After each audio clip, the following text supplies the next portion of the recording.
Welcome, everybody, to the Proactive Adventure Health and Wellness Podcast. Today, I am here with the Proactive Champion, Vanessa Vaglio. How you doing, Vanessa? I'm doing good. Had just a little hike this morning. Just a little hike. We're coming off Breakneck. Vanessa did a set of Breakneck quad, right? Yeah, 4. How many miles did you get in today? I got to my car, didn't look, I pressed stop, but then saved it and realized I got 9.97. Not bad. How many feet was Just that? a little short of 10. That was a good amount of feet, though. Yeah, definitely like 3,500. And then we came in behind you, me, Spence, Mel, Christina, and Phil. Well, Phil was with you Phil for 4. came with me. Phil was with you for all 4. We came in, we did another 3, and then we drove into Long Island City to come here to do the podcast. Now, the reason we went to Breakneck today is because they're going to close early next year for like 2 years. Yeah, so last time to actually do repeats where we can park. And Breakneck has significance to you, though. It does, for sure. And we've been there many, many, many times. Just a few this year alone, but... Well, it was a big part of the conversation. Vanessa was the first guest on this podcast after I did my first solo episode. And then we did an episode in my living room before we had the studio set up. And I needed to have her come out here to do a proper one because I'll admit the audio was not perfect on that last one. We did do a lot of talking about Breakneck, though. Yeah, we were talking about going right before going into the marathon. That's right. That was the reason we were talking to you then, was because you had just... you were, what, like a week away from doing the Breakneck Marathon? Something like that. We were pretty close. We were pretty close. And now we're months beyond that. And a lot has happened since then. Let's start with, so how did the Breakneck Marathon go for you? The Breakneck Marathon, I think went well for me. I had a target goal. I kind of set that goal kind of last minute.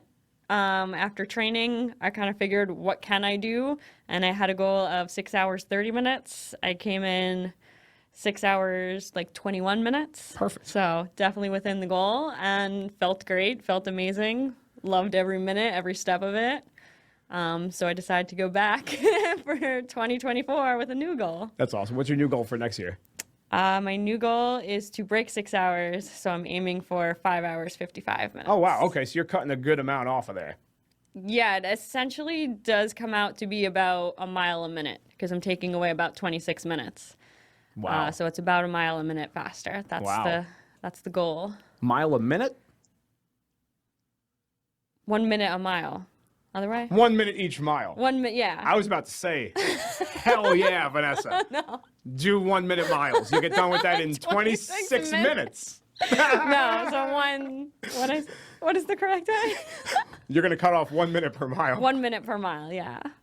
It had me thinking. The sad part is that I actually sat here and thought about that for a little while. Like, that makes sense. That checks out. So let me ask you now. I remember you told me in January that you were going to start to prep for the Breakneck Marathon. And so I'm assuming there was a lot of anticipation going into that. How did you feel the minute that you finished it? Did you notice like anything rush through you because you had finished? I mean, kind of. There was an excel of energy. A lot of people, sometimes when you see them like cross the finish line, when they see it, they start to slow down. I like hit my top speed right as I was crossing, like finish hard like that. But it did. I remember having a huge smile on my face. My friends that were there, that were already done, that I saw, were there to hug me, see me, and it was the greatest feeling ever. And then it was like, oh, my legs hurt. Then the adrenaline But that took a few minutes, yeah. Now, do you know which place did you place in what number did you place in the race? Do you remember?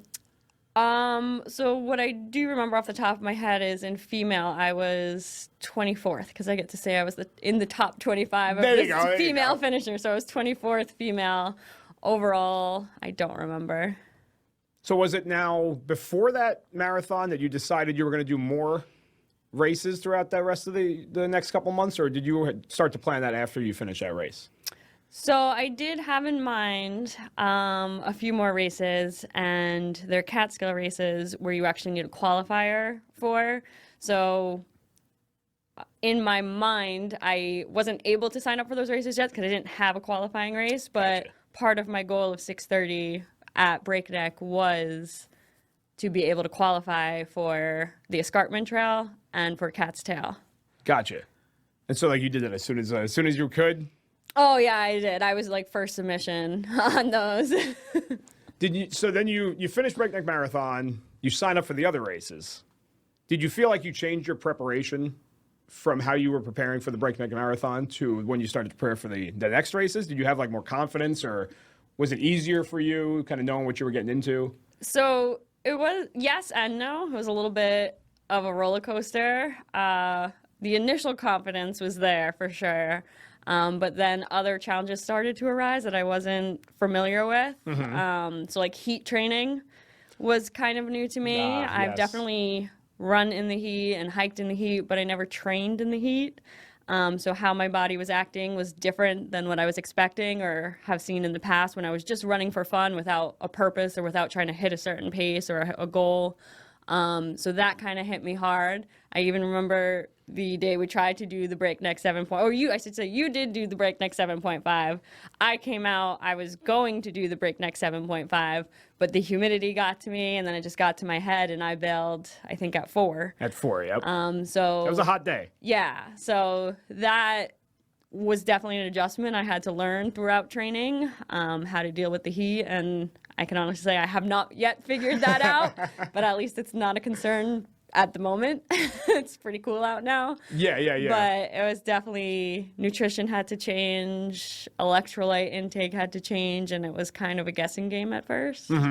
And I think I got okay by the end, but definitely something to think about next year going in and focusing more on and figuring out what works best. It's actually something I never really put together, because I do remember you saying that in the summer that you were having like trouble training in the heat, but I didn't think about how for the months prior to the Breakneck Marathon, it was nice and temperate and comfortable while you were out there for most of the time. Yeah. It wasn't too hot then. April, May, like that was great training time. It was like cold, but I'd wear shorts and a t-shirt and feel great in it. Absolutely. So yeah, even just what I was eating was different at that time, and it just did well for that season.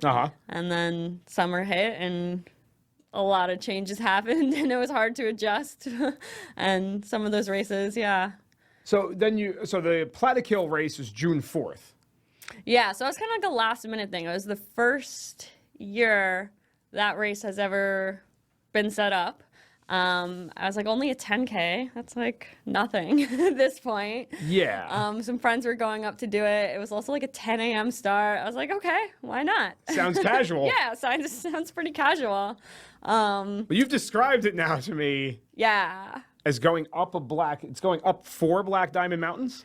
Yeah, so the one we kind of ascend the side, which wasn't terrible, that's where I was able to like jog up, and I think that's where I did pretty well. I kind of got a little bit of a lead from that part, knowing that the rest wasn't going to be super runnable. And then we come down like a nice little hill, and then we go straight up Black Diamond, like where you would ski down, but we were going up. And it was like, I remember even in the sign up, it was saying like poles are like highly recommended. Like I've never hiked or ran a day in my life with poles. Why would I do it on a race day? And then you get to the top and you're like kind of crawling a little bit, but it was good. Do you wish you brought poles? Because I don't run with poles either, so I don't know if that would be helpful to me. That's the thing. I actually, one of the things I received from that race was a free set of poles, and they're like Lecky poles, which are apparently the top of the line best poles. They're still in the package. So even now that I have them, I haven't used them yet. So yeah, I don't know the answer to that question until I actually try it with poles. Do you intend on trying it with poles the next time? Definitely not on race day unless I've tried it beforehand. So I am thinking of trying to go somewhere that has a really steep incline and see what it is like to use poles. Yeah, because I would imagine just going out there, you'd probably be like flopping them all over the place. Yeah. And then like also like the downhill running, like I guess a lot of people pack them but then you have to take them out again. So I don't know, it'd be something to test out and see if I like it, see if it's worth it before committing to that I plan on doing the race again, but not sure if I'll do poles or not. Is it mentally daunting just hearing that you're going up a Black Diamond Mountain? It just sounds bad. It sounds rougher than it probably is. it doesn't sound bad, but seeing it. So, like, you could picture a ski mountain with snow and you see everyone coming down and it looks beautiful. But I remember pulling up to the race and parking, and I'm like, oh, that's what it looks like covered in grass. I'm like, it looks taller than... It looks really steep. Like, so hearing it is one thing, but seeing it, I just remember, like, what did I get myself into? And seeing it like that. And then even seeing, like, when you see the pictures of all the people going up, for some reason, we just kind of look like zombies. Because, like, it's not a trail. It's just kind of, like, go up. Yeah, so you just just see, a field. yeah. So you just kind of, like, see a bunch of people spaced out, all, like, some are going up the hill, some are crawling up the hill, and it was definitely a weird picture. I remember, like, there's one in my head that I'm looking at. There was just, like, what are they doing? Was there anybody running up that hill? Or was just everybody kind of plodding? I don't know. If anyone did, like, props to them. It was it was a steep hill. How was the heat that day, too, then, since you were heat training? Like, was that day hot? Yeah, I mean, yes and no. So it was June, early June, but it was in the Catskills. So it was still a little cooler up there. I think I started with, like, arm sleeves and just took them off. So not terribly hot, but definitely a nice day. How was your time on that one? Did you beat your goal? See, I didn't even know how to set a goal for that one because I've never run something that steep.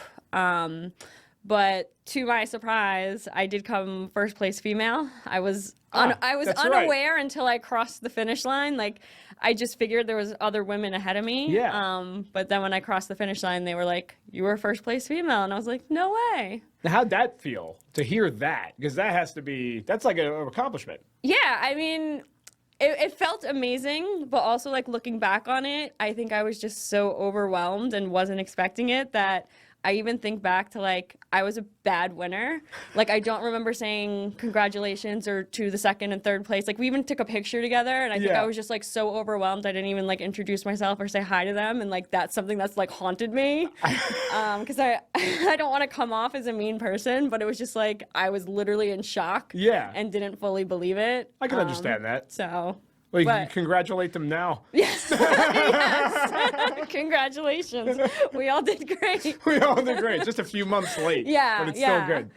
It was just, one of those moments. Because it was also like, the race had a lot of sponsors. So, like, I won a pair of shoes, I won the poles, I won a bottle of whiskey. So they're just, like, also, like, handing me things. Oh, yeah. So I'm also just, like, and my trophy, that thing that says first place female. So I'm, like, holding all this stuff, and, like, everyone's, like, congratulating me, and I'm, like, I don't know what to do. I don't know how to react. This has never happened. So it was just, like, one of those experiences that was, like, it was great. I love it, but it was definitely overwhelming, and that was just something that I think about sometimes is the other people too. I wonder if they've been thinking about it for the last couple months too. Maybe. Hopefully they get them to listen to this podcast and they'll be like, "Oh, she finally said it." Finally said it. You find that did you learn any lessons from that particular race that you took on to any others? I'm going to ask you this each time to see if, like, this was a sort of progressing lessons. I mean, I've learned to be more aware and say thank you and say congratulations to other people. That brings it right back. But I don't know, one of my biggest takeaways was from that race was, like, repeats work. I literally, my quads, like, grew that day. Like, pants did not even fit right after that because running up hills just grows your legs a large amount. I believe it.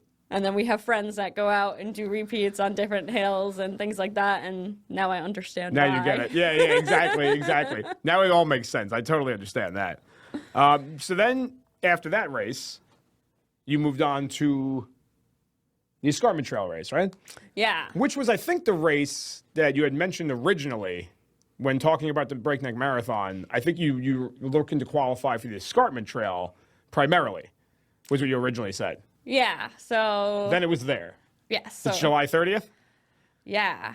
July 30th. Yep. Yeah. So that's an 18-mile race along part of the Escarpment Trail because I think the full is 22 About miles. that, yeah, that's right. But the race ends at North South Lake, so you could just kind of, like, run right in the lake and hang out there right at the the parking lot area, the campground area. Yeah.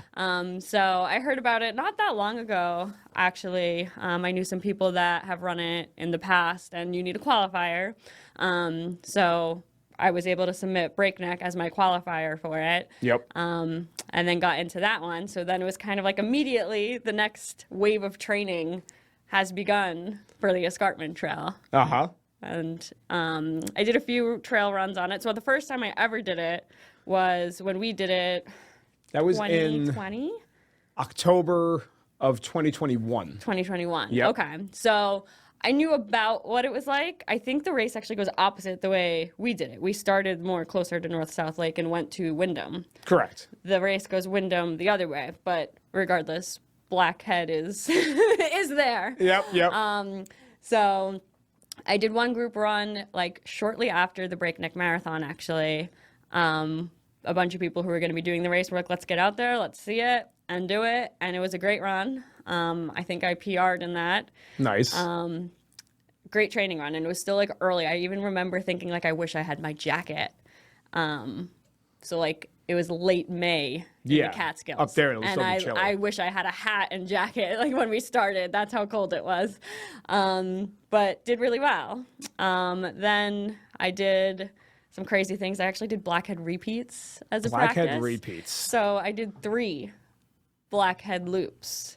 And then my thought process was, Blackhead sucks, but if I do it 3 times, I know on race day I only have to do it once. That's right. That's it. So if you take the hardest part, Yes, basically, and repeat it 3 times. just get your brain so and used to then- it. Yeah. Yeah, so that was one of the training ones that went pretty well. And then 2 weeks right before the Escarpment race, I was doing one last training run, like the full run. And I was with a few people, and I just bonked so hard. Like we were probably, I think it was actually right when we got up to Blackhead. I was like, oh, I don't feel good. I ate something, got to the top, like wasn't feeling better. Just the heat was getting to me. Like any food I had on me didn't sound good. And I felt like I was holding my other friends back because I know they were training for the exact same race. I was like, go, leave me. Like, I know my way. And they're like, Leave me. no, in case anything happens, we're not going to leave you. But I felt so bad. And again, this was 2 weeks before the actual race. So, like, now in my head, I'm like, That was what I was going to ask you. like, do I really have to do this again in 2 weeks? Like, what if it's hotter? What if it, like, and that was my mindset for the rest of it. And it kind of sucked. And So it shook your confidence. very much. So the Escarpment race has this thing actually where I guess it started back in COVID where races could be run virtual. So you can run the Escarpment Trail within, I think it's a week before, a week after the actual date, and then submit it and still qualify, like when the race is done, like your name would be put in the ranking of like where you belong. Yeah. But the cutoff is 6 hours. And I was struggling so hard that day.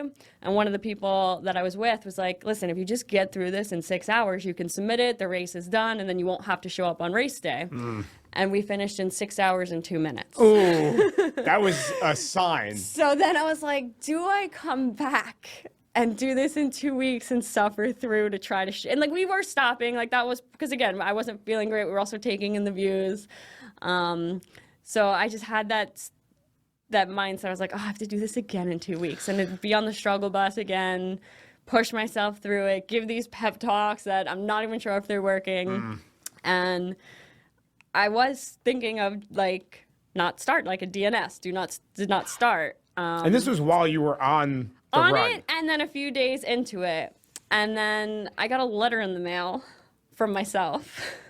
So let's backtrack a little bit. Backtrack a little bit. I need an explanation for that. I started a job for the summer, a new job where I was the camp director.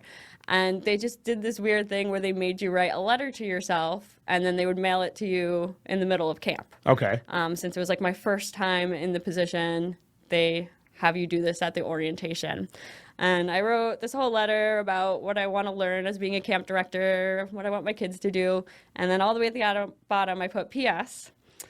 And good luck on the Escarpment Trail, or good job if you already if you already finished it, because I didn't know what day they were going to send the letter. They said the middle of camp. Yep. So I wrote this note to myself: good luck, or good job. And when I just remember reading it, I was standing in the kitchen and I read that to myself and I was like, I got to do it. Wow. I got to show up to this race, whether I do it in 6 hours or 6 hours and 5 minutes or 5 hours. I was like, I need to do this race. That was serendipitous right there. Yeah. And so this was like, how many days before the race did you get that letter? Like less than a week, I would that's say. amazing. It was like a little bit freaky. And I was just like, God damn it, I have to do it now. Like, I have to prove to myself, like, even if I suffer through it, I have to do it. And then I did do better. I did it wasn't great, but it was definitely under 6 hours. It was like 4, like close to 5 hours. So you cut. So I'm happy. Yeah. That's awesome. Yeah. Did your confidence start to grow back when you saw the letter? Did you really feel like a shift right after that, motivationally? It was, yeah. I mean, I think that's what it was. I like, it reminded me how much I wanted this and how, like, again, like, I had that on my mind since before Breakneck to qualify for this. So I was like, would I really just throw this opportunity away? Like, I'm not injured. I'm not, like, it's just my mindset. Mental. Yeah. So it was kind of just like the kick in the ass that I needed to be like, stop looking for a way out or taking the easy way out and just show up and do it. And whatever happens that day is going to happen. Yeah. And I think I would have regretted it if I chose to just volunteer instead and not actually do the race. So I'm glad I went through with it, but I kind of needed my own tough love. Which is amazing. Question for you. When you were in the Escarpment race and you got to the spot where you started to feel like you were bonking out the previous run, what was your mind like at that point? Because did you get past that and then feel like, okay, that's over? Or did that, like, were you worried about that as you were going towards it? What happened there? There was definitely some worry about it. I would say in that 2 weeks of the training run to the race day, I did hone in a lot more in my nutrition. That is where the pierogies made their first appearance. The pierogies. Gotcha. So that was one of the first races where I, like, actually timed making sure I ate every 45 minutes, like to the minute. I made sure I ate something. So throughout that race, I never bonked, but I definitely felt like the battery dipped, but then it went back up. And it dipped and it went back up. So that was the first time where, like, I really planned my nutrition. So the first race where I realized, like, it does matter. Don't just do it when you feel it or when you need it. Like, almost do it before you actually feel it or need it. And then I think it was, the pierogies, because I tested them a few times. And I think that's also where I started the Uncrustables. Okay, I remember you mentioning those. Because that's something, too, like, pretty common at an aid station. A lot of the times there's peanut butter and jelly sandwiches.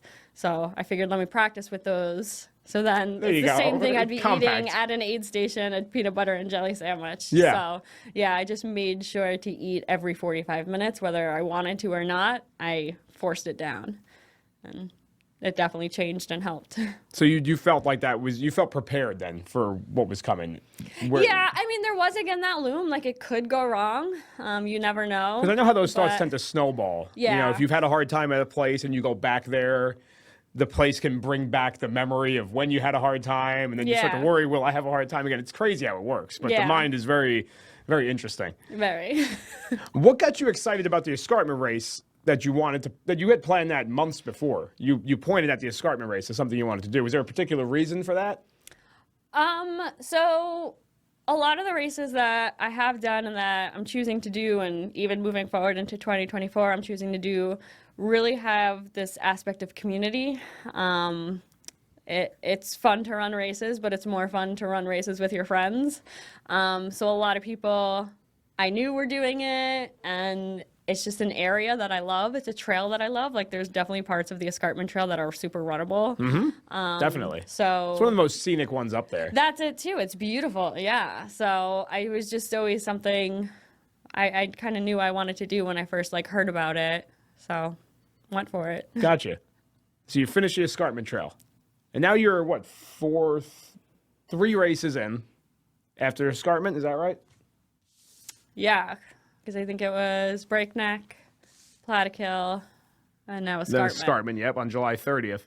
So did you take any lessons from the Escarpment Trail? Probably nutrition, right? Would be something that you started to think more about? Yeah, so definitely nutrition and just like knowing that you're gonna have bad training days. Cause like again, I've always like hiked, but I like, not to say that like I didn't always have bad days. Like it really was very far and few between. And then because July came, the heat, that's when I just started to have more and more bad days. But I realized that is part of the process, especially when you're pushing your body to go a certain pace or to hit a certain goal. And then just definitely don't make decisions on those bad days. Wait a few days to make a decision, because obviously you know what you're going to be thinking on the bad day. Yeah. And you don't want to regret that decision just because you had 1 or 2 bad days.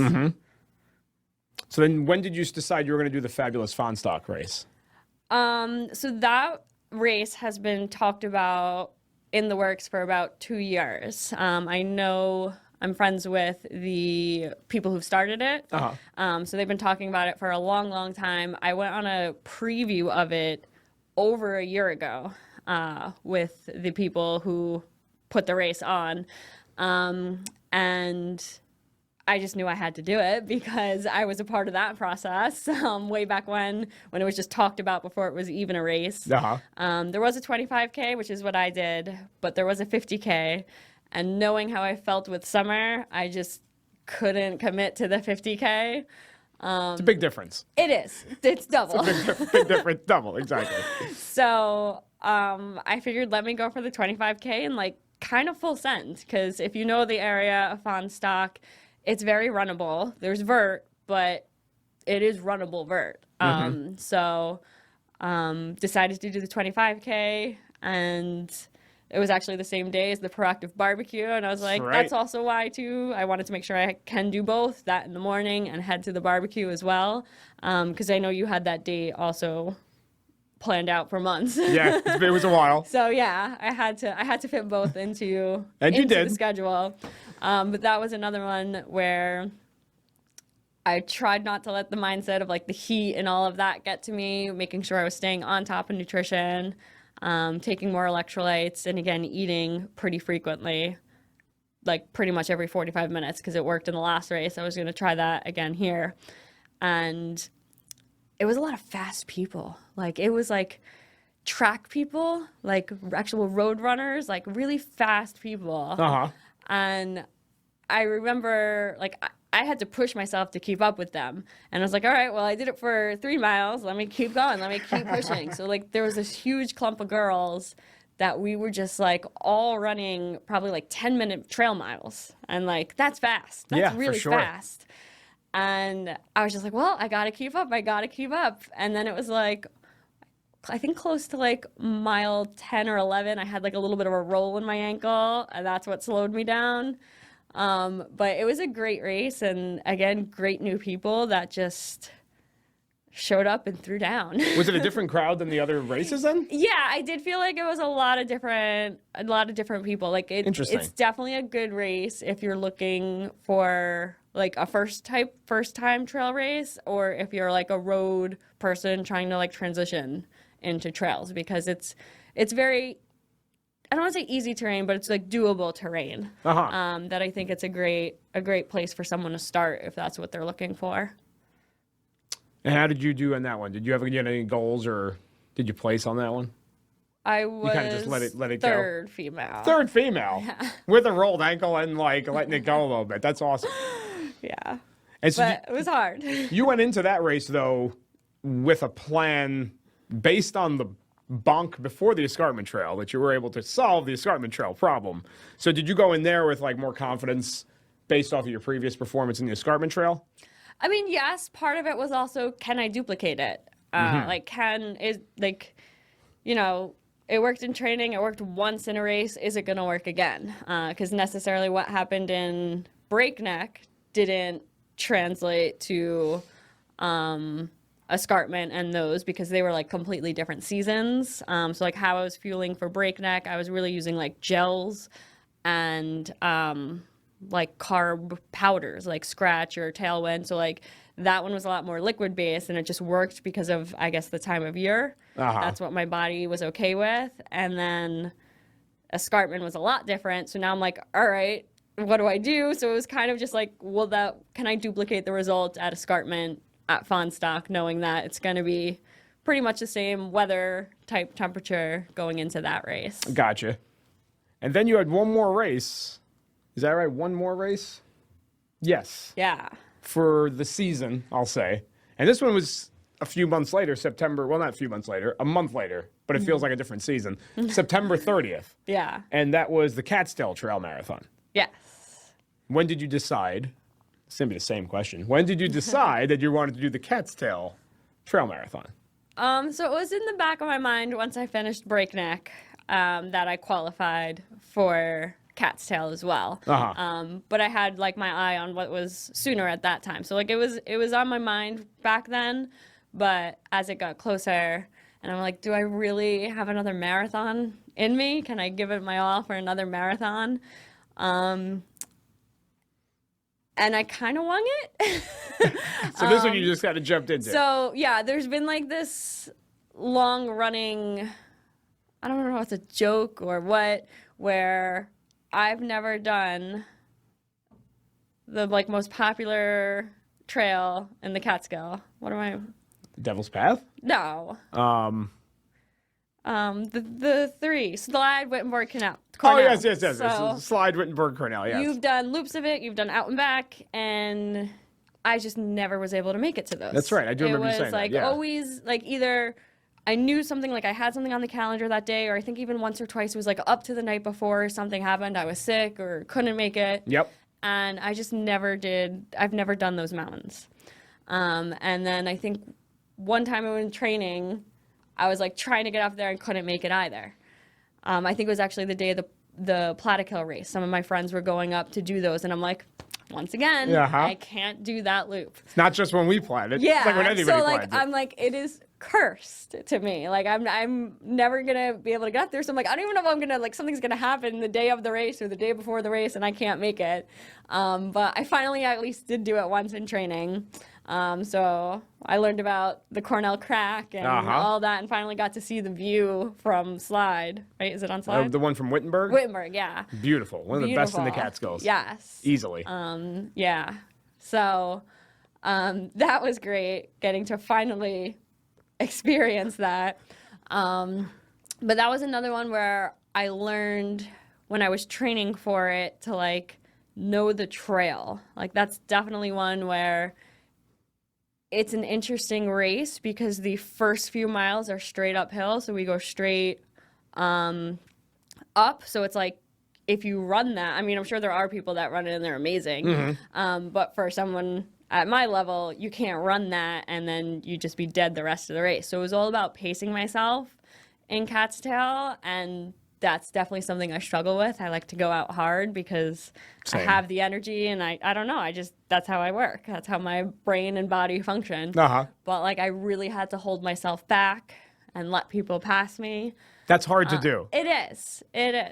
And then that's where like I really learned like my downhill running game has improved, I think, from all these races that I've been doing and all the training I've been doing, because that's when I was just like passing people left and right, like guys, girls, everything. Like I'd come up on them like, excuse me, like to your left, and I would just be like crushing it. And there was one spot, so like I did the last part probably 2 or 3 times in training, and I knew the exact spot where I'm like, this is like a 5K out, open up, let it, it's all downhill, like just send it at this point. There was like a certain tree that like fell down, and I knew the stump, and like, that was my moment. And I remember I was with like one girl and one guy for like quite a few miles up to that point, and then I was like, this is it, like I gotta give it my all now. I know I could do anything for a 5K. Yep. And I just took off and finished. And then I saw all my friends. They were the ones with the flags, because you actually have to cross whatever that road in Phoenicia is. Is it Main Street? You have to cross the main road. So the main road, I'll call it. there's my friends with the flags and the stuff. So like that was like the last bit of energy. I probably came in with like a 6-minute mile because I was like so excited.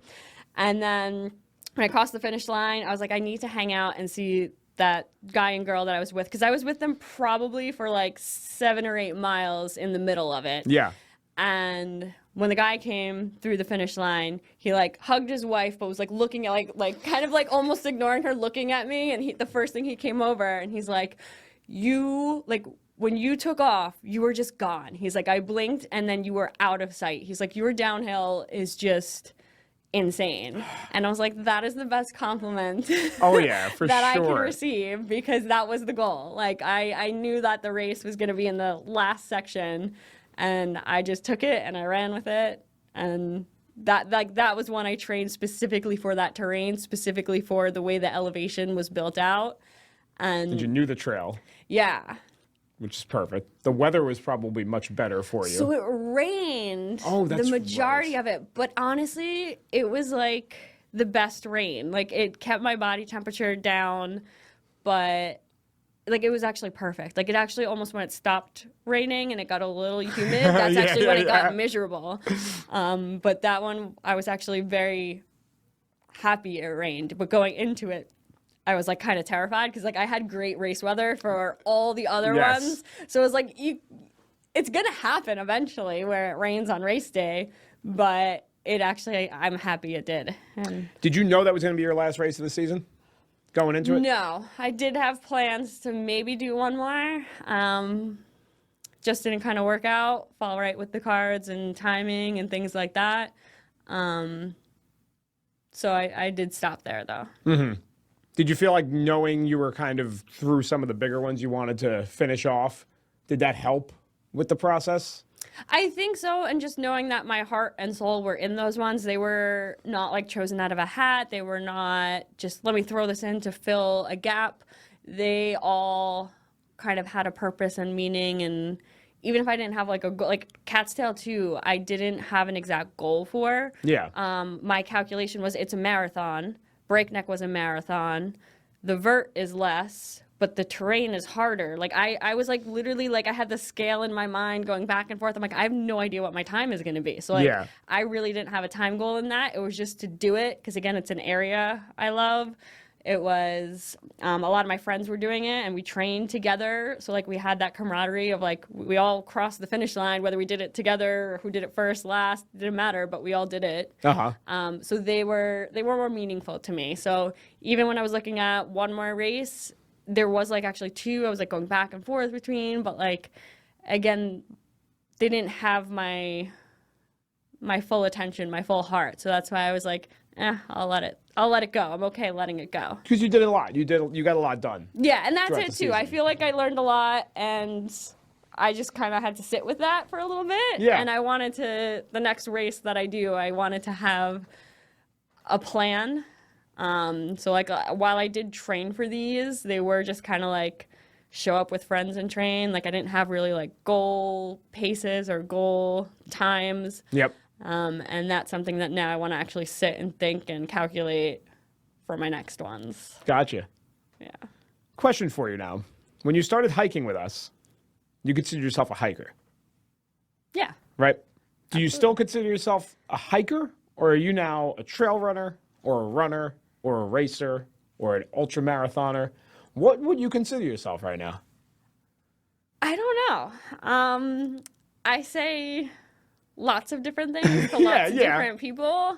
I don't quite consider myself an ultra marathoner yet. I have done a 50K, That's right. but you need a few of those under your belt before you can say that, right? But also, yeah, the one I did, it was, again, like an intro level one, I would Yeah. say. So, like, I'm proud that I definitely PR'd in that distance, but I sometimes, like, kind of feel like an imposter when I say I'm an ultra marathoner because I don't quite feel that yet. I get it. What I have learned is I do love the marathon distance. It's enough to beat you up, but also quick enough that I can recover fast enough from it Yes. to go into more. So it's definitely a huge challenge, but rewarding and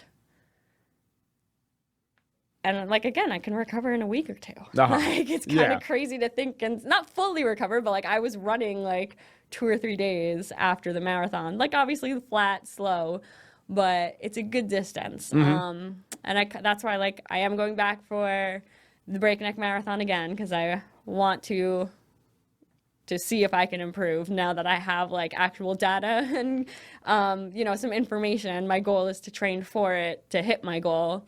And then I probably want to do a few more at the marathon distance, and then I definitely want to see what it's like to run some bigger ones. Okay. Like in the future, I know like the Tammany 10 is on my radar. It comes out to 40 miles. 40 miles, okay. So that's like another one because it holds a special place in my heart, because I've worked for the National Park Service and I worked at the Delaware Water Gap. Yep.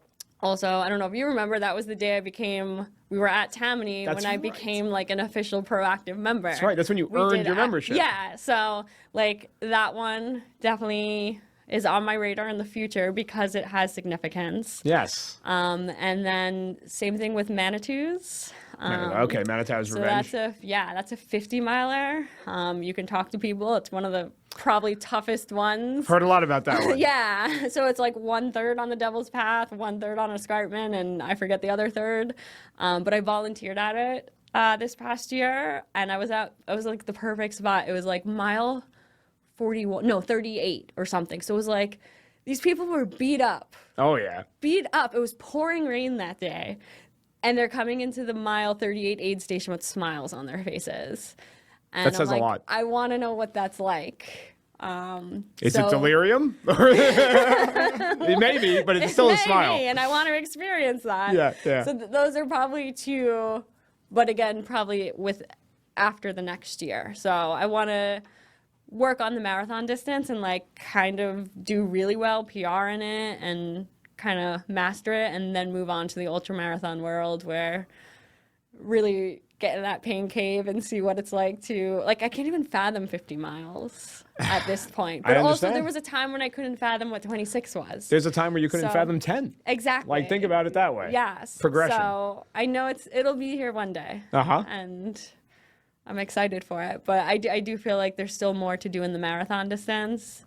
That I want to test out a little more this coming year. I'm confident because I know that you put work in to get to the marathon level, which is why, honestly, mostly why you got the belt, because of the work, not even so much because you were going to run the marathon, but because of the months and months and months of work prior to it that you put in.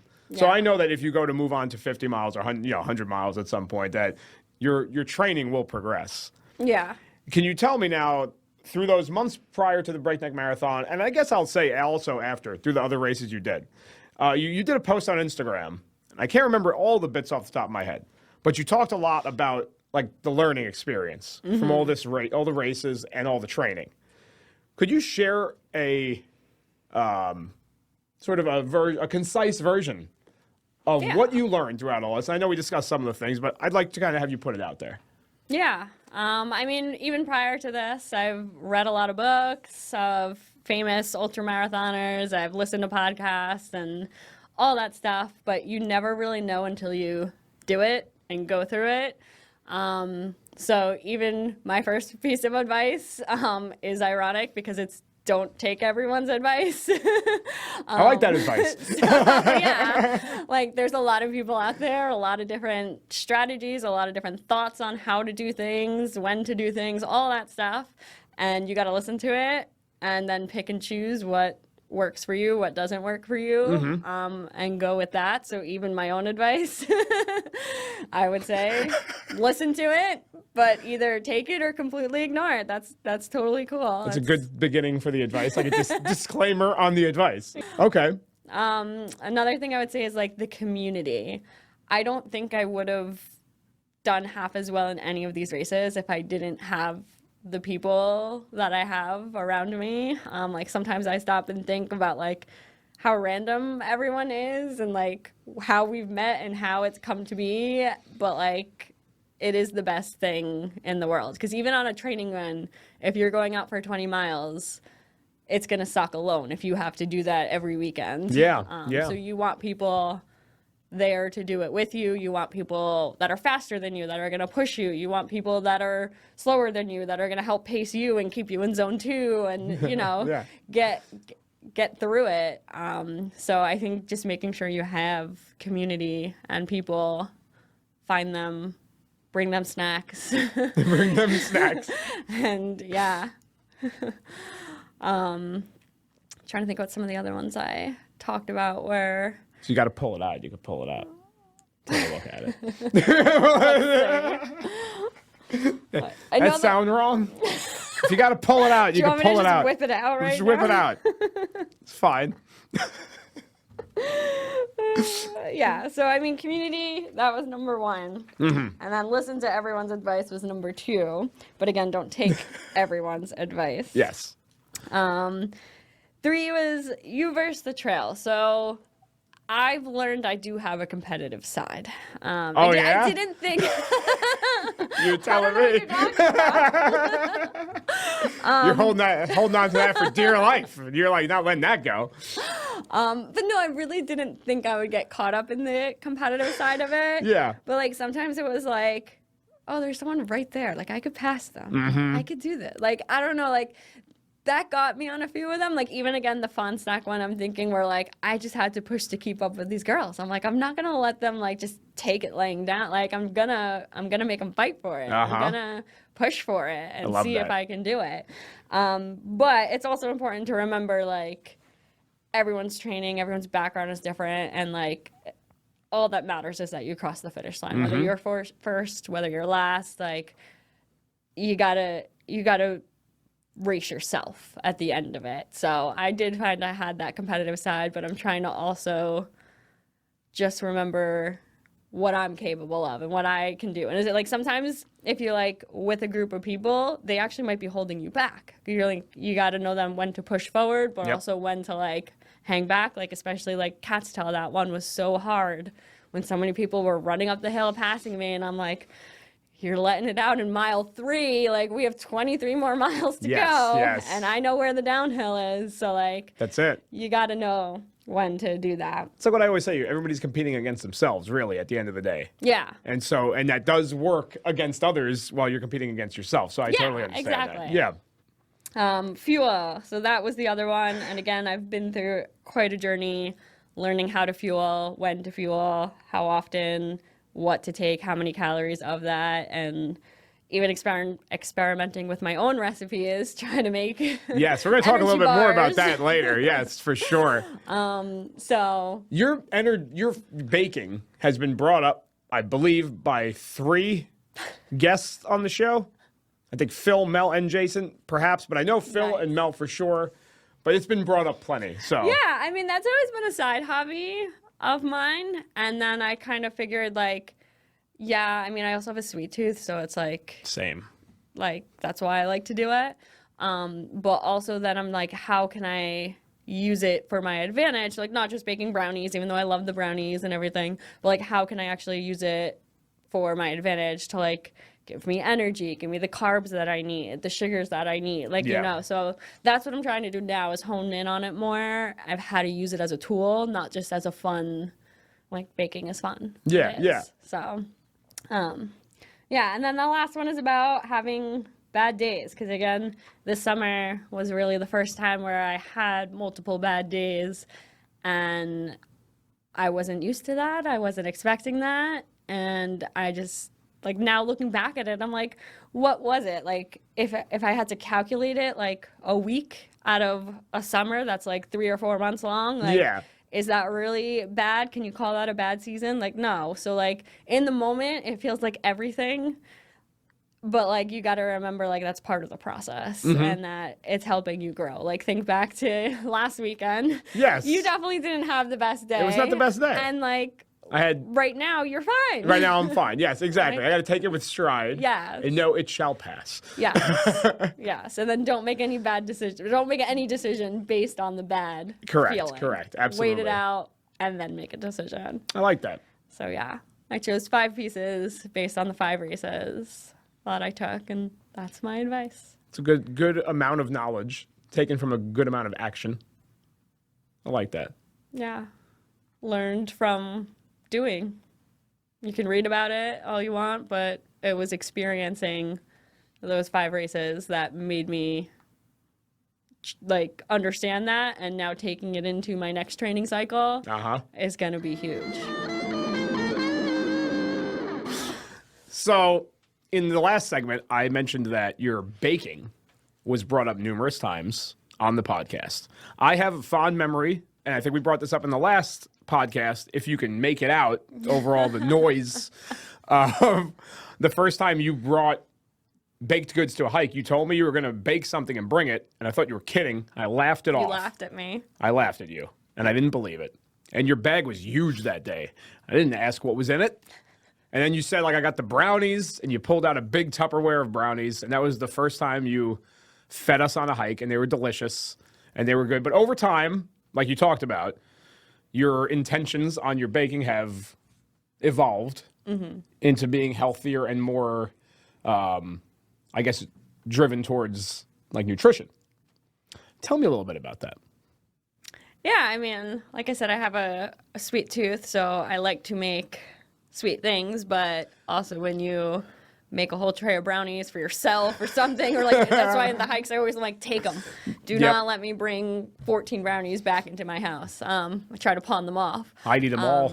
Yeah, and so I even like to do it when I'm not meeting up with people. So I'm like, how can I create a recipe that I can have in the house and eat and not feel guilty, and if anything, help me, fuel me for runs and things like that, because also nutrition gets expensive. Buying things like pre-made. So yeah, I've been working on like an energy bar that has like carbs, fats, and sugars and protein, so like pretty well balanced.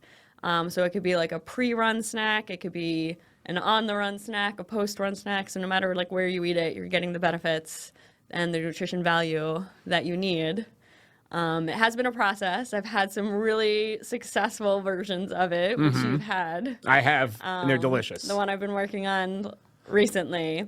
But it is one of those recipes where I don't necessarily measure the exact ingredients out. It's kind of like playing with it until you get the texture that you want. Well, that's good, because you got to keep a little bit of a secret on the recipe. Yeah. Keep it proprietary. Yeah. This last batch that I just made, I kind of messed it up, so it came out to be more like oatmeal as opposed to like a bar.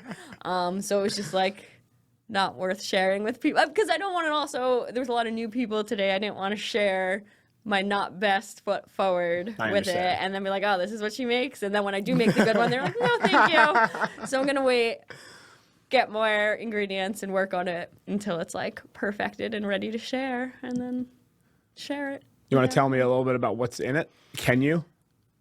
Top secret. No. Yeah. So looking at, again, like all, it's not the food groups, but what is it called? Nutritional aspects. Yeah. Okay. I'll Trying take to that. hit those. So the main body of it is like dates. So they're sweet. So you still get that like sweet toothness from it, but they're kind of healthy. They're good. And then oats. So you have your carbs, your peanut butter. So you have your fats.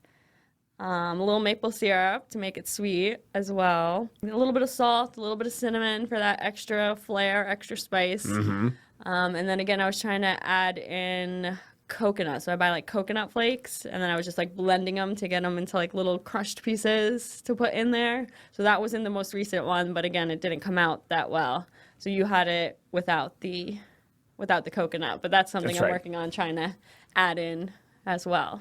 I'm excited to try the finished product. Yes. With the coconut. Yes. Because we had it last week, and I guess it was the unfinished without the coconut, and it was absolutely delicious. I'm huge on maple syrup. I could taste the maple syrup and the cinnamon. I loved them. Yeah, and that was one of the things I really felt. If you eat it, you can think and like you can actually taste each ingredient, which I think is good. Like you can tell it's whole food when you can taste exactly what's in it. Oh, and chia seeds. That was the other thing. Chia seeds, that's right. You had mentioned that. So that's right. they have like no taste or flavor or texture really, but supposedly they give you good energy. That's what I've heard. That's what I've heard. So that was the other one in there. I'm looking forward to you finishing that off properly. Yes, I think I need to work on the measurements, and once I have it right, write it down. I love it. And save that. Do you remember what you said in the first podcast about it as far as equipment recommendation? I mean, there's a few tried and trues that haven't changed over the last, I wouldn't even go as far as 6 months, but even like a year or two that I will use no matter if it's a 2-mile hike or whether a 2-mile run or the 26.2 marathon or hopefully the 1-day 50 miler. So what are the tried and trues for you? For my shoes, I do wear Hokas. Okay. So specifically on trails, I wear the Speed Goats. Speed Goats. Currently the 5s, and then I just heard they're coming out with a 6 in summer of 2024. But right now I use the Speed Goat 5s on all my trail runs, training runs, race day too.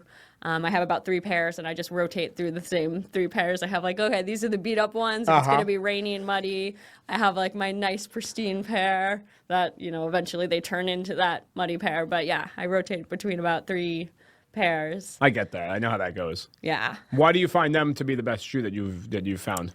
I think the grip is good for the terrain that we're in. Yep. And just the overall fit. I don't get blisters. I don't get any kind of like chafing from socks in there, and it's just been a really good fit for me. Nice. What else? My vest pack. So trail running, it's always good to have things handy where you can grab them. So I use the Solomon, and that's another one. I have about 3 packs. Okay. I have the Solomon 4-liter, so that's like summer when I like don't have any extra clothing to pack in it. It's like the most minimalist one. So it's just really like front pockets for all the snacks and everything, and then like one big packet in the back for like my water. I have the Solomon 8, so that's a little bigger. That's the one I used today, knowing that we were going to be out for like 10 miles. I wanted to have a little bit extra stuff. Also, like for delayering, that has more for like putting my gloves in my hat because it warmed up today. Yeah, for sure. And then I have the 12-liter. So that's usually like my winter pack. If I have like a jacket and plan to take it off, like that can fit an entire winter jacket. So I definitely love the Solomon vest. It fits like it's called the advanced skin, and it feels like a skin. If you tighten it just right, you forget it's even on you. So big difference from wearing an actual pack. Yeah. So you don't get that bounce when you run. Everything kind of sits close to your body. So yeah. Definitely. Have you worn a pack in a while? Just for like very like when I go to the White Mountains where like I need a first aid kit, like you know where I need a lot more gear, like even a water filter, or like even the Adirondacks when we do snowshoeing. So if I have to attach my snowshoes to it, I'll use a pack. Sense. So like those are pretty much the only 2 scenarios where I'll use an actual backpack. Okay. And now, aside from equipment, I have asked every other guest, I believe, for either a TV show, a book, a movie, something. Do you have anything that you'd recommend to the listeners here? Yeah. I mean, as a runner and someone who spends a lot of time on their feet, books and audiobooks lend themselves really well to that. So I spend a lot of time listening to books on my long, slow runs. And there's some great ones I listen to. The one I read during like the peak of my breakneck training was Endure by Alex Hutchinson. Okay. So great book, very scientific, talks about a lot of studies. So I'm going into this book thinking like, yeah, I'm an endurance athlete. I'm going to be up there with these people that he talks about and learns about.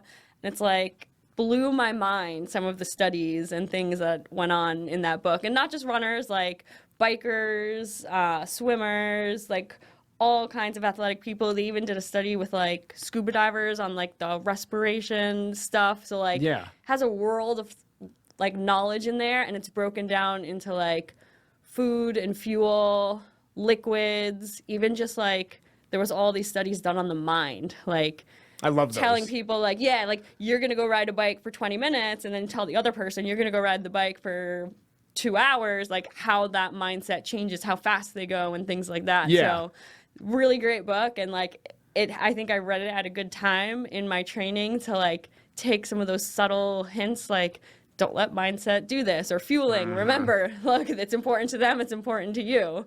So that was definitely one that I liked, and I probably will reread it going into my peak week of training for the Breakneck again, just as a refresher. That's for interesting. That one. In listening to a book again to get the extra motivation. Yeah, I mean you pick up a lot. Even there's certain times where like I'd be running and I'd have like just a bunch of quotes or things to remember written out in my notes because it stuck with me, or like even I would sometimes screenshot the minute that it was on, like so then I could go back and re-listen to that part to write it down or something. So it was definitely an interesting book if you're into endurance and endurance like aspects. I've gotten into those books lately, so that sounds like one I should get into. Yeah, and then the one I'm reading right now is The Molecule of More.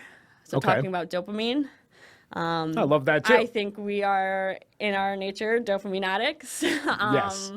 And looking at how it's progressed, it's literally been like, okay, I did a 5K, I got this dopamine hit. All right, now I did a 10K, and now it just keeps building. And like that's what I think. It's like almost an addiction in a way. So reading about the dopamine and how your mind reacts to it and things has been really eye-opening for me. So it's a good book I would recommend as well.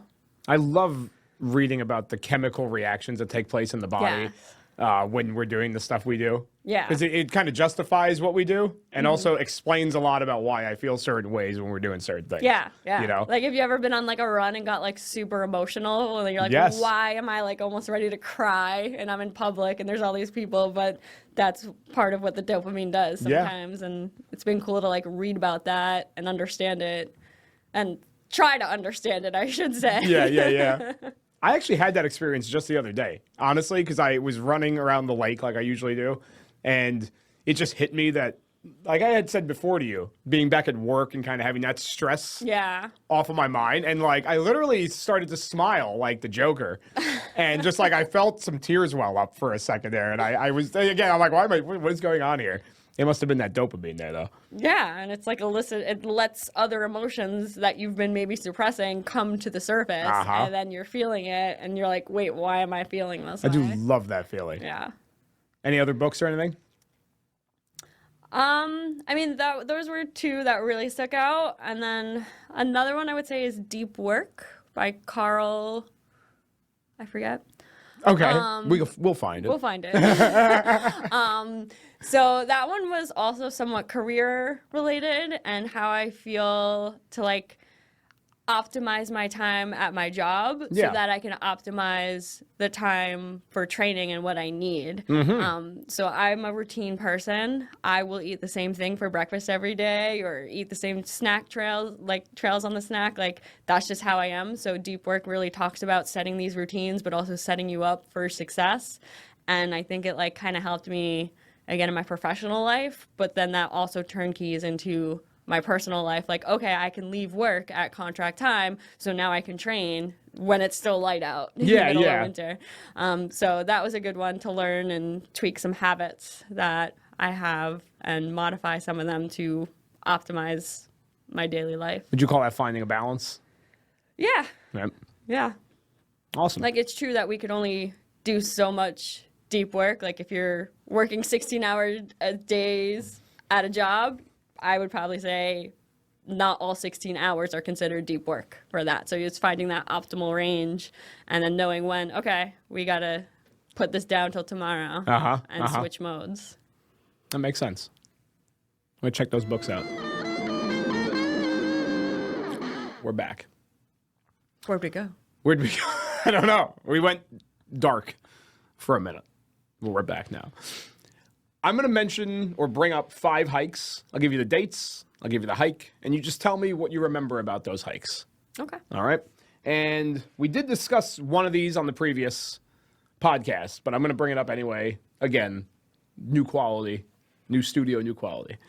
So we're going to start with August 23rd, 2020, Breakneck Quad. Okay. Yeah. Big day for you. It was. Definitely a turning point into a new trajectory of mindset. I went out with the intention of doing one loop with you guys. Figured it'd be the first one, just easier to meet up with you guys, knowing exactly what time. And then finished it, and I was like, I feel like I could do a second one. Why not do a second one?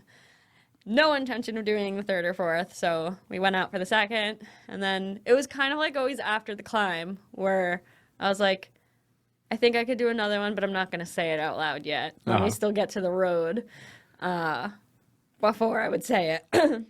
And then I think the third one, I was ready to do it again, and Brittany was like, yeah, I might leave. And I was like, no, but we've come this far. Yes. And then I think I got Brittany to stay. You did? And then at that point, I was like, one more. Like, I just did it. Why not do it again? And just ironically, we did this today. That's why I brought it up, because you did it again today. And like, just for fun. Yeah, not even a challenge. Granted, that day was 100 degrees. That was a hot day. That was a hot day. And we were still going up with the numbers, because since then you've done 5, 6, 7. Yeah. So 4 looks like 4 is a piece of cake now. piece of cake at this point. Yeah. Which I love that you just knocked it out casually today. And that day you did inspire Brittany to come for another one. And I think you inspired Lauren to come out for the back for the fourth one. Yeah, She left for so the she third got one. 3. So she got 3. So you did inspire a lot of people that day and yourself. Yeah. That was a good day. This hike was February 27th, 2021, Mount Phelps, after or during Todd's Airbnb. Mm-hmm. How'd that go? So that was my first winter Adirondack hike. So nice my first welcome. time wearing snowshoes, and we hiked up, I don't know how long, and then I realized I had them on the wrong feet because the clips were hitting each other. Like the clip should be on the outside, and the clips kept hitting each other in the dangly piece. Yep. So definitely changed once I switched and was like, oh, it's so much easier to walk. But yeah, first winter Adirondack hike, and we had no view. No view. Not even close to a view. It was whipping ice and wind. You couldn't even open your eyes up there Yeah. fully. Yeah. So true winter feel for the Adirondacks for the first time. But it felt good. And again, it was my first time doing that. So it was a good experience. And I know you guys went back to Phelps We pretty did. recently, and I got to see the view from through your camera. But I would like to go back now and actually see the view. at Yeah, Mount we'll have to Phelps. wait a couple months at this point. It looks Yes, like, I yeah. imagine. But yeah, it was nice, and I do think it's funny when you do hikes like with that day on Phelps when you're getting whipped in the face with ice and all that. Just how much easier the next winter hike feels. And I think the next day we went to Lake George, Oh yeah. and in the snow, same deal, but it was just so casual because we weren't getting Yeah. whipped in the face by ice. I think we like mentioned 10 times like, oh, no wind. Yeah, right, exactly. This hike was October 8th, 2022, the Hudson Highlands Tour. So this was a number of hikes in one day. Oh, yes, yes. Yes. What do Okay. you remember about that? I had the idea to do this for a while, and that was not our intention. Not our doing intention. it that day. So I thought it was a good pivot. We were actually going for Pop Sun or Pop 10? I think that was Sun Pop. That was Sun Pop. Sun so we were Pop, yep. trying to do Pop Torn from sunrise to sunset, and then an army officer pulled up and Shut that down told us we had to get off the mountain. because we might get shot at. There's a possibility that we could be shot. So weigh those options. And we had the mindset of going till sunset. So that's a hard thing to change. So Yeah. we kind of looked at each other, revamped the plan, and you were like, yes, let's do it. I love the And I plan. just remember like, even we did a double breakneck that day. We So, did like, we did double breakneck that day. That's again, right. we're throwing in a double breakneck in a Hudson Highland tour because we had to kill time. Yeah. Some people will go out of their way to do it once as their monthly hike, just to be Yes. like, that was an accomplishment. And we did a triple Pop Torn. Yeah, right? we did 3 Pop Torns. Yeah. Then we went to Bear. Bear Mountain. We climbed Bear Mountain. And then we went from Bear all the way to, we walked the bridge. We didn't walked the bridge to Anthony's and nose. went up the face of Anthony's nose. And then John went down it too. That's right. We went down the Appalachian Trail. That's right. And then we drove over to Breakneck. Double breakneck. We did a full and Right. short. Wow, we did. Yes. And then we went to Beacon for the sunset and moonrise. That's right. That was the day where the sun was going down the same time as the moon was coming up. Yes. And I remember we were sitting behind a small wall under the fire tower just to avoid the wind, waiting for the moon, And it was there. which was right over our shoulder the whole time. Yep. And Brittany made an appearance. Brittany made an appearance at the Yes. end there. That's right. We had guest people come out. I think Luis showed up for one, and And John came and went. Spence John was there. were there for some. Yeah. Yep, and there was some people there in the morning. I think Brenda was there in the morning. Oh, at the Sebastian pop, was yep. there in the morning. Yeah. It was a really interesting day. It was one of my favorite days Yeah. to date. And And I think the pivot was really good though, because we Great could have pivot. just stopped and went home, but we made lemonade. absolutely we did. And afterward, just like today, we ate at Did we go to Cold Cold Spring Spring Pizza. Pizza? Yeah. Unlike today, where I was comfortable there, that day I was freezing and like Yeah. shivering and worn out. But Cold Spring Pizza comes through when you need it. It does. That's definitely probably our on double digits. How many times I feel like we've been there now? I think more than one handful. I think we've been Yeah. there. Yeah, Cold Spring Pizza always comes through for us. This hike was January 21st, 2023, the most recent Beacon Bully. Ah, And I have a lot of memories from that day. That was the day you told me you wanted to run the Breakneck Marathon. it was. That was. You remember that day? I do. And that was one where I noticed. So we talked about this earlier in this podcast about how trails have memories. And one thing I've learned and noticed when you're training for something, you're on the same trail multiple times. And there's these points where like like again, the community aspect where you have certain conversations where they stick with you. So from that day, me, you, and Spence, there's a certain part, there's this hill when you're coming back from Beacon back towards Breakneck.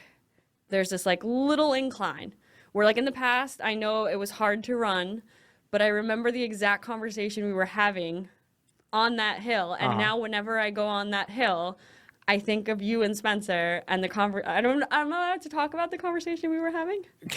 As long as it's not that out of line, yeah, absolutely. What No, were I we don't know if it's public knowledge. What were we talking about? You doing the double. Oh yeah, we could talk about that. Okay. Absolutely. So that's where we were like really talking about this huge event. And like, again, you have to fathom, like, we're also on an 18-mile hike in the middle of winter, which Yep. is a huge event, but like, that's nothing to us. We're talking about doing, what is it going to be? 24 times 2, like That's 48. 48 miles, About Devil's Path out and back. And it's like, 18,000 feet of elevation. and it's like, yeah, so like that was one of the things, and like it stuck with me every time I go to that hill. I think of that, and I'm like, okay, I'm only doing 18 miles. Like we're talking about this other thing. Like this is a piece of cake. And like I even remember on the marathon thinking like this is only half of the double. Like so those moments they like stick with you. For sure. And that was definitely one where we had that conversation, and it's like that spot on the trail is now like I think of you and Spence. I channel you and Spence in that conversation I love that. we've had there. So like that one the reason that one sticks out to me too is because again, it's a big event. 18 miles is no small like trail run. No.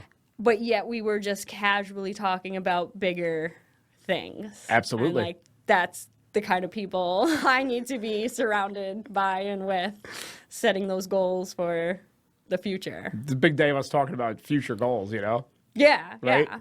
And I personally remember that day, you were setting the pace that day. You were pulling me and Spence through that hike. You really were. I don't know if you remember it that way. I remember being like, oh, Well, I was she's being running again. fueled by that. It was a hell of a day. Yeah. And then we got the glazed over donuts afterward.